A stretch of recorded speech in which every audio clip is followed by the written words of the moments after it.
Indian culture is extremely, extremely ancient. We have to accept that civilization in India is at least 5,000 years old.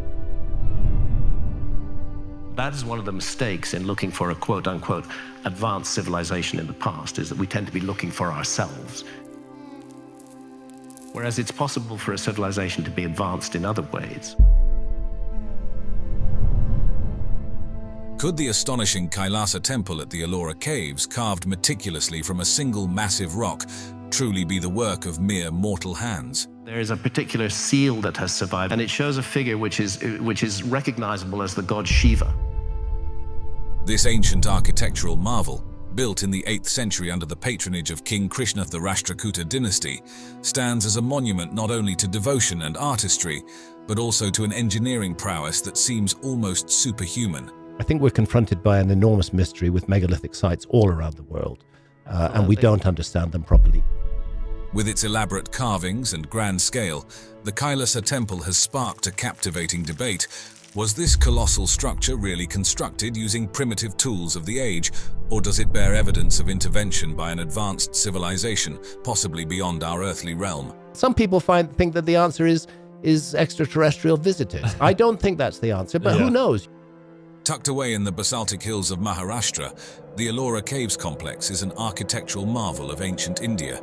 Spanning from 600 to 1000 AD, these caves house a remarkable blend of Buddhist, Hindu, and Jain heritage.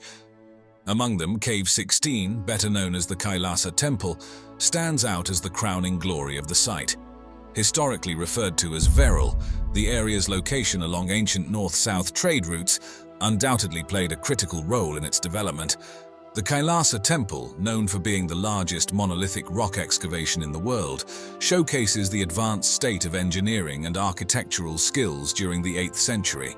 This temple was not built but rather carved top-down from a single massive rock, requiring meticulous planning and execution that speaks volumes about the capabilities of its creators. There are unexplained issues in our past, which are presently not explained by the system that teaches us about the past.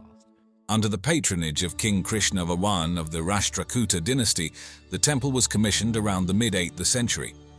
King Krishna I, also known as Krishna Rajanam, embarked on this ambitious project to emulate the sacred Mount Kailash, the mythological abode of Lord Shiva. The temple not only served as a place of worship, but also as a demonstration of the power and artistic aspiration of the Rashtrakutas. During a period of British colonial expansion in India, British officers often ventured on expeditions for leisure and exploration. It was during one such excursion that the lush, overgrown vegetation of the Maharashtra region, which had concealed the Ellora caves for centuries, finally gave way to one of the most significant archaeological discoveries in India. A lot of archaeology that gets done doesn't get done because of a targeted search. The year was 1819, and the caves, untouched and perfectly preserved as if in a time capsule, were stumbled upon accidentally by Captain John Smith and his party. The discovery by Captain Smith wasn't merely about uncovering a lost site, it was a revelation that peeled back the layers of India's rich and ancient civilization, which had thrived long before European powers set foot in the region. As Smith entered the caves, he was confronted with the grandeur of India's past, an intact cultural heritage that spoke volumes of its historical depth and complexity. However, Captain Smith left behind more than just the memory of his discovery. In what is now viewed as an act of historical vandalism, he inscribed his name and the date on a pillar inside Cave 10. At the time, such actions were common among explorers, who often left their marks as records of their presence. This graffiti, though frowned upon today, provided a tangible record marking the European discovery of the site and has since become a point of contention in discussions about heritage preservation versus the historical markers of colonial exploration. Following this accidental discovery, there was a renewed interest in the Ellora caves, leading to more systematic explorations and excavations. The Archaeological Survey of India, established in 1861, took on the mammoth task of excavating and preserving these ancient sites. Their efforts were crucial in maintaining the structural integrity and historical accuracy of the caves as they faced the dual pressures of time and increasing tourism. Detailed studies and documentation efforts were spearheaded by early explorers and scholars like James Burgess and later Ghulam Yazdani. Their meticulous work in cataloguing the sculptures, iconography, and architectural styles has been compiled into extensive reports and books, which remain invaluable resources for Indological studies today. This comprehensive documentation helps ensure that the Ellora caves, including the magnificent Kailasa temple, continue to be understood and appreciated not just as monuments, but as gateways to India's illustrious past. The Kailasa temple, also known as Cave 16 at the Ellora caves, truly stands as a testament to the ancient mastery of rock-cut architecture. This stunning structure isn't just a testament to grandeur, but also to a unique construction methodology that melds religious devotion with unmatched craftsmanship. Unlike traditional buildings constructed from the ground up, this temple was carved directly out of a single massive rock, a process that required not only extreme labor but also precise planning. The effort to remove approximately 200,000 tons of rock from the site underscores the monumental human endeavor that went into its creation, likely involving hundreds, if not thousands, of laborers across several generations. Ancient cultures all around the world preserved a memory of a high civilization, of prehistory. Symbolically, the temple mirrors Mount Kailasa, the mythical abode of Lord Shiva, suggesting that the architects intended to create a heavenly abode on earth. This ambition is evident not just in the temple's scale, but also in its elaborate multi-storied design, which features a rare vertical expansion in rock-cut architecture. Each floor is intricately adorned with carvings and statues that bring to life stories from Hindu mythology, especially those focusing on Lord Shiva, enhancing both the religious and aesthetic appeal of the temple. Comparing the Kailasa temple to the ancient city of Petra in Jordan highlights its unique features. While Petra is renowned for its impressive facades carved into rock faces, the Kailasa temple goes a step further. It is not just a facade but a complete excavation, with intricate vertical carvings that make its interiors as spectacular as its exteriors.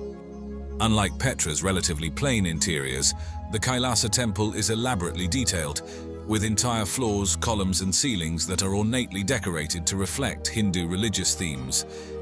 The engineering behind the Kailasa temple also addresses some significant challenges, such as maintaining structural integrity while removing massive volumes of rock. The architects and engineers employed their deep understanding of geology and engineering to ensure the stability and durability of the remaining structures. They even incorporated an ingenious drainage system to prevent water accumulation and erosion during the region's heavy monsoon seasons. Moreover, strategic placements of openings and alignments within the temple structure allow natural light to flood its interiors, enhancing the spiritual and aesthetic experience for visitors. The layout also facilitates the circulation of air and movement of devotees, crucial during religious ceremonies. These intriguing aspects of the Kailasa temple, combined with the mysteries surrounding its construction, have fueled various theories about its origins and the techniques used in its elaborate design. From theories suggesting extraterrestrial influence to speculations about advanced ancient technologies or a network of secret chambers, the temple continues to be a subject of fascination and scholarly debate. I think the dating of quite a number of megalithic sites needs to be reconsidered. These discussions not only celebrate the architectural genius of the temple's creators, but also deepen our appreciation for this ancient marvel. Exploring the mysteries of the Kailasa temple at a more refined level reveals a range of fascinating theories that try to explain its incredible construction. One such theory suggests that the technology and precision required for its creation in the 8th century might hint at extraterrestrial influence or the use of advanced ancient technology that has since been lost. While this idea captivates the imagination, most scholars and archaeologists believe that the temple's construction was well within the capabilities of human ingenuity at the time, pointing to similar rock-cutting techniques used across India long before the temple was built. Another intriguing theory about the Kailasa temple involves the possibility of a network of secret tunnels and chambers beneath the complex. Local legends and some speculative reports suggest that these could have served as passages for religious ceremonies or as escape routes during invasions. However, thorough archaeological investigations have yet to confirm these claims, and the natural rocky terrain of the area makes such an extensive network rather unlikely. The alignment of the Kailasa temple with celestial bodies forms yet another theory. Some believe that the temple, like many ancient structures, was designed in alignment with certain stars or planets to harness cosmic energies during significant astronomical events, such as solstices and equinoxes. While there are notable celestial alignments at other ancient sites that lend some support to this theory, concrete evidence linking the Kailasa temple's orientation with celestial events remains elusive. As these theories continue to pique curiosity and scholarly debate, the significance of preserving such a monumental site has never been clearer. Recognized as a UNESCO World Heritage Site, the Ellora Caves, including the Kailasa Temple, are the focus of ongoing preservation efforts. These efforts are crucial in protecting the site's intricate carvings and magnificent structures from both natural elements and the impacts of modern-day tourism, ensuring that this ancient marvel can be appreciated for generations to come.